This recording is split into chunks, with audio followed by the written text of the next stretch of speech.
Okay, welcome back again, boys and girls. We have another lesson to look at today. U.S. Virgin Islands Chess. It's your operator, Colin Heim. We have a game to look at today.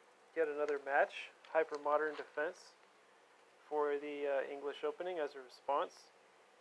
And my opponent here, George Polzer from Israel, had white pieces, and he chose to start the game with pawn to c4. Okay, g6, Hypermodern variation of the English. And now going for the Queen's Gambit finish, d4. Bishop to g7 as per usual, e3 kind of slow playing it, but e3 is a good move. Guys, let's notice here that e3 is actually not a book move, but knight to c3 is the most aggressive move, book move, okay? Book moves typically are the most aggressive and theoretically effective, okay? So d6, bishop to e2, bishop f5. Well, turns out bishop f5 was not the best move. A better move is just bishop to d7, and play can continue. But bishop f5, both players here just deciding that they wanted to play a chess game, not getting into so much theory, just putting pieces on squares. And so many of our games on the FIDE Online Arena playlist, guys, that I've shown you, over 50 games now in my collection, just from last year and this year. So many games of theory, and we are bashing our head against the walls, as Bobby Fischer would say, about things like the Sicilian defense, modern defense, English opening, Queen's Gambit, semi-Tarrasch variation, martial defense, Italian game, fried liver defense with h6. We've just gone through such a catalog of mischief. Yes, the chess world is crazy, guys. And I'm so glad you decided to join. So knight to f3 is a continuation, more development. Knight to c6, short castles, and I also short castled here with Team Black. Guys, notice it's only move 7, and both players have castled, and both players have basically fully developed all their pieces at this juncture. And now move 8, we start with b3. Maybe my opponent wants to fianchetto the dark square bishop here.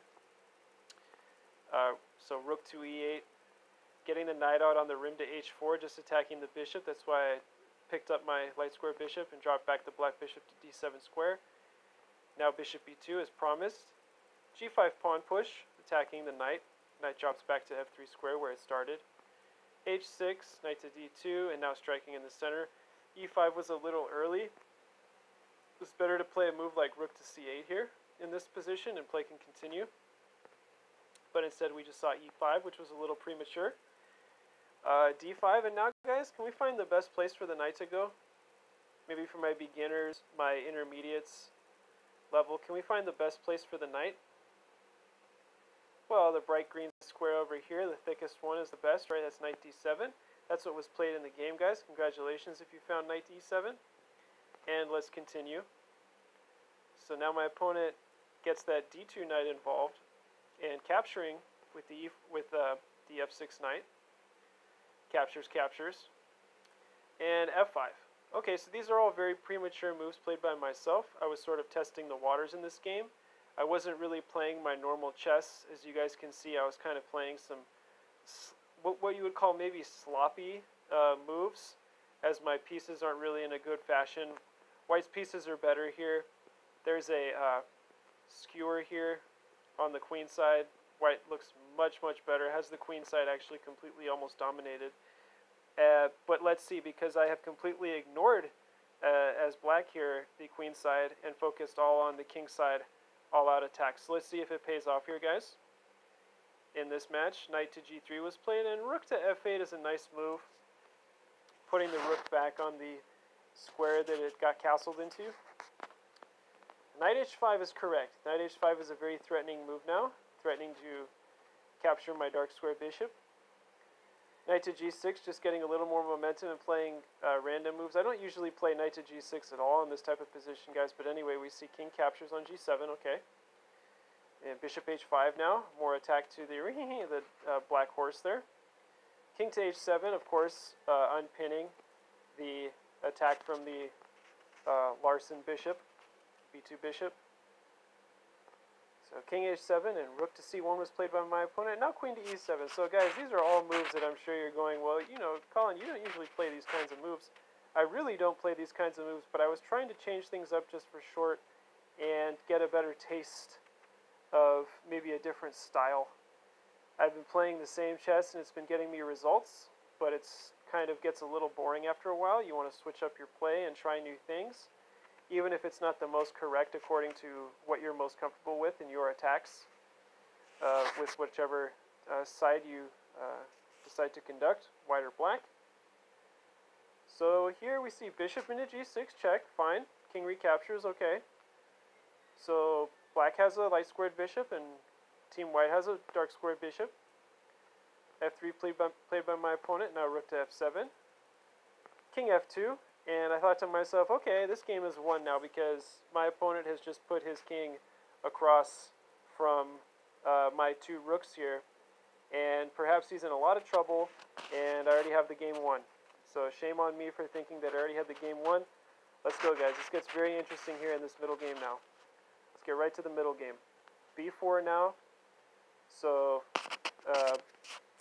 Team Black chose not to push any of the queenside pawns.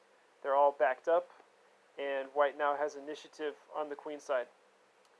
So g4, continuing with the kingside onslaught plan. Let's just hope it works. Just push this kingside to the very brim and hope for the best, guys.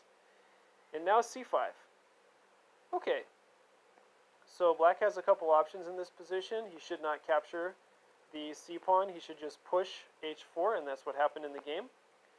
And my opponent captured c into d6 here, and I might be worried now because my queen is under attack. It turns out that the best move in the position is just queen captures. But again, mixing things up a little bit and going for h captures on g3 here, which was not very much recommended by the engine. But we saw h recaptures, which was the best move, and now queen captures on d6. Okay, so it's best to capture the d6 pawn before all of that. And that gave my opponent the chance to play rook to h1, which is a threatening move.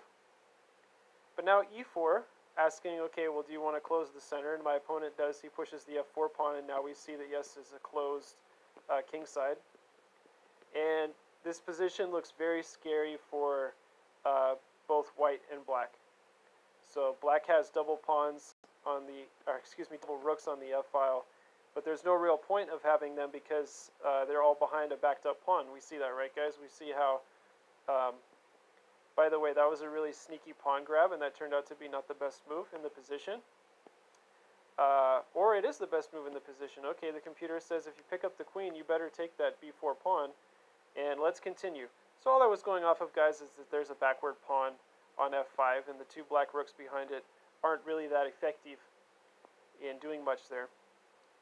Okay, so bishop to e5, and now c6. So c6 pawn push, and I'll tell you what, bishop to f5 is a very nice move. Now my opponent is starting to really play like a chess player because, well, he's a chess player now because he planted that bishop on the e5 square, and it's going to forever put this king in a lot of trouble. That's why queen to e3, queen to a3 was played now, attacking the a2 pawn. As we mentioned, guys, this king is cut from this bishop. This bishop is just a super, super monster piece. In other words, it's just very, very powerful in this position. The black king looks very exposed. There's double rooks on the f-file. What is black doing here? So rook to a1 now, just defending the attack on that pawn. Of course, taking that pawn also comes with check, queen a2 check. b5 now, pushing on the queen side. And rook to h4, and immediately rook to h7. Okay, so the engine does not like it when you play rook to h7 in this particular line, in this fashion, in this position. My opponent immediately swung the queen over to h1, and that's why this is just a really bad... You have to capture. You can't put the rook on h8 here because the bishop covers that lane. Like we said, this bishop piece is just a super, super harm to black. That was why in this position I was forced to capture. And after queen captures, you're not advised to move the king in this position. Yeah, the engine is basically saying that mate is coming here for black. It doesn't know what to do. It's saying that any move is good. You can even just give up the rook.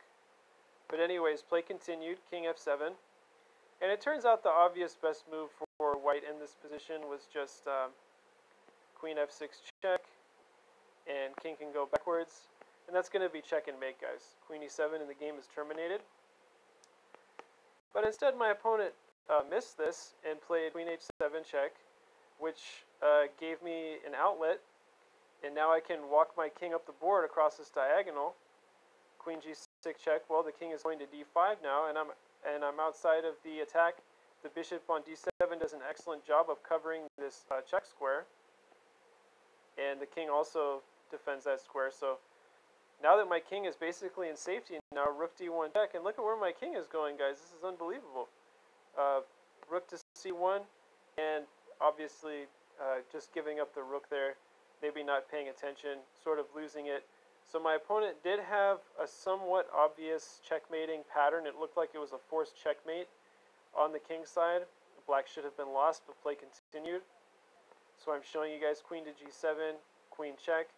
And now that my opponent gave me the opportunity to go ahead and basically win this game, as he sort of conceded without giving in to the forced checkmate, let's just show now, when you have a king like this in this position, well, how to force a checkmate now for your opponent instead of getting checkmated.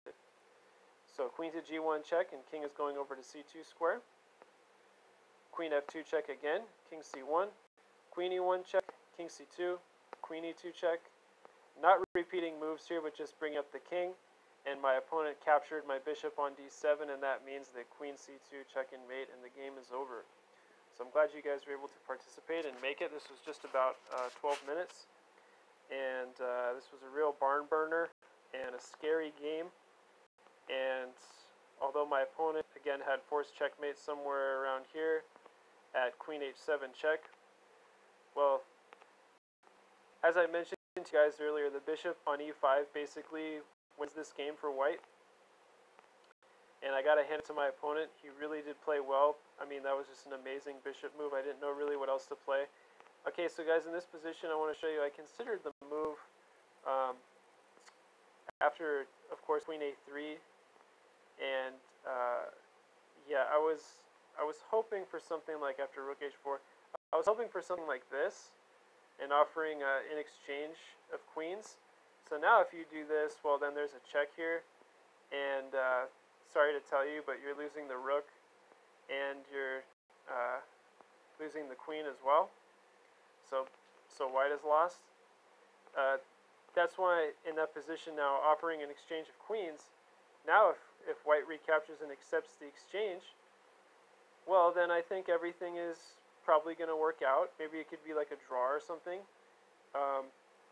Obviously the rook's going to attack this pawn, and you could defend it now with the bishop. There's still got problems here with this pawn push. Bishop captures on d6, and now the rook is under attack. So yeah, anyways, that would have been the best continuation. Just putting up the queen on d3 for an exchange, and then making life a little easier for myself. But instead, just not playing the best moves. Yeah, not playing this. Getting caught off guard and wanting to go for something else. I want to thank everyone for participating. It's Colin Heim, Virgin Islands chess operator and tech support. Guys, you have a wonderful rest of the week. I hope everyone's nice and rested after the holiday season. We got a lot of chess coming up and a lot of projects for our youth development expansion project for the 2021 annual year. And thank you guys so much for watching, and take care, everyone, and bye-bye for now. See everyone on the other side of the board, and good luck in your chess online and over the board, guys. Thanks.